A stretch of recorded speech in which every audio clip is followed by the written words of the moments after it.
मित्रांनो, आजची रेसिपी आहे व्हेज कुर्मा।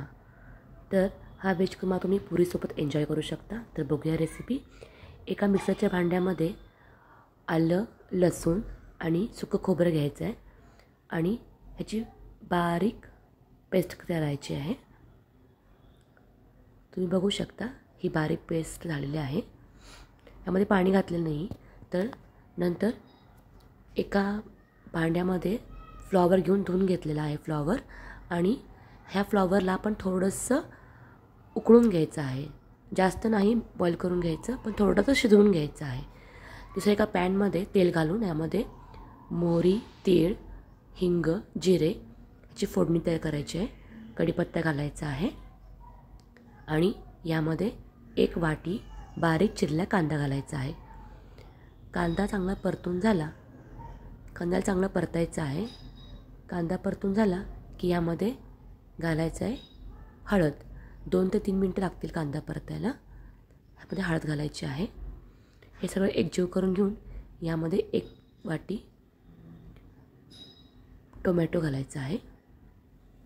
आता सगळं मिक्स करून घेऊया। चांगला भाजून घ्यायचा आहे। मसाला जेवढा चांगला भाजेल तेवढी भाजीला टेस्ट चांगली येईल। तर आता यामध्ये घालायचं आपण जे वाटण केलं होतं आलं, लसूण आणि खोबऱ्याचं, ते वाटण घालायचं आहे। हे वाटण घातलेलं आहे। आता हा मसाला चांगला मिक्स करून घेऊया। हा मसाला चांगला भाजून घ्यायचा आहे। ह्याच्यावरती झाकण ठेवून आपण 3 ते 4 मिनटं याला भाजून घेऊया। नंतर यामध्ये घालायचा आहे एव्हरेस्ट मीठ मसाला। तर तुम्ही बघू शकता एव्हरेस्ट मीठ मसाला वापरला आहे। या मसाल्यामध्ये कोणत्याही प्रकारचं नॉनव्हेज इन्ग्रेडियंट वापरलेलं नसतं, त्यामुळे हा मसाला सर्वांना चालतो। तर तुम्ही बघू शकता हा मसाला भाजलेला आहे वरचा। आता यामध्ये आपण घालणार आहोत लाल तिखट, जे आपण कलरसाठी वापरतो ते तिखट घातलेलं आहे। तसेच आपण जे रोजच्या भाजीला वापरतो तिखट, ते सुद्धा वापरायचं आहे, म्हणजे जेणेकरून भाजीला स्वाद येईल आणि कलर येईल। तर इथे 1 चमचा मी वापरलेला आहे तिखटाचा। आता हे चांगलं मिक्स करून घेऊया। मसाला चांगला भाजून घ्यायचा आहे। आता बघा, तुम्ही बघू शकता मसाल्याला तेल सुटत आहे। आता झाकून ठेवायचं 2 ते 3 मिनटं। त्यानंतर झाकण काढून मसाला परत एकत्र करून यामध्ये फ्लॉवर, मटार आणि बारीक चिरलेला बटाटा घालायचा आहे। आता हे सगळं एकत्र करायचं आहे,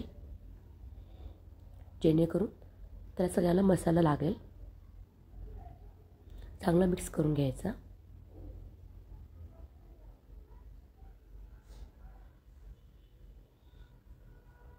आता चांगलं मिक्स झालं आहे। आता ह्याच्यामध्ये गरम पाणी वापरायचं आहे। तुम्ही कोणतीही भाजी करताना गरम पाण्याचा वापर करायचा, म्हणजे जेणेकरून भाजीला टेस्ट ही छान येते। गार पाण्यापेक्षा नेहमी गरम पाण्याचा वापर करावा। त्यानंतर अजून एक चमचा मीठ मसाला घालणार आहे। आता हे सगळं एकत्र करूया आणि यामध्ये चवीनुसार मीठ, आणि इथे मी गुळाचा वापर केला आहे, गूळ घातलेला आहे चवीनुसार। तुम्ही साखरही वापरू शकता। आता हे सगळं मिक्स करायचं आहे आणि याला 5 ते 10 मिनटं वाफ द्यायची आहे। बघू शकता भाजीचा कलर अतिशय सुंदर आलेला आहे। ही भाजी तयार झाली आहे। आता ह्याच्या कोथिंबीर घालूया।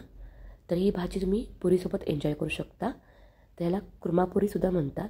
तर माझी रेसिपी तुम्हाला कशी वाटली मला नक्की कळवा। माझे व्हिडिओ लाईक